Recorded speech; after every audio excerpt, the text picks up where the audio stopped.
ఎక్కడ తగ్గేదేలే. పుష్ప ఫస్ట్ పార్ట్లో ఆల్రెడీ మనం ఆయన పర్ఫెక్షన్ చూసాం.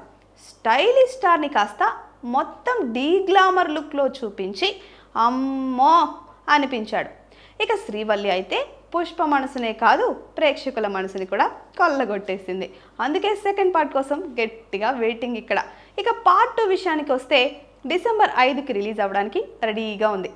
ముందుగా అనుకున్న ప్రకారం నవంబర్ ఆఖరి వారంలో షూటింగ్కి కొబ్బరికాయ కొట్టాలి అనుకున్నారు. కానీ సుకుమార్ పక్కన పెట్టిన 4వ పాటని కూడా ఇప్పుడు జోడించాలి తప్పదు అన్నాడంట. సో లాస్ట్కి నవంబర్ ఎండింగ్లో ఈ పాట షూటింగ్ కూడా కంప్లీట్ చేయాలి. అందుకే ఎక్కడికక్కడ టైట్ షెడ్యూల్ నడుస్తోంది. ఇక ట్రైలర్ విషయానికి వస్తే పుష్పరాజ్తో పాటు శ్రీవల్లిని హైలైట్ చేసిన విధానం చాలా బాగా అనిపించింది.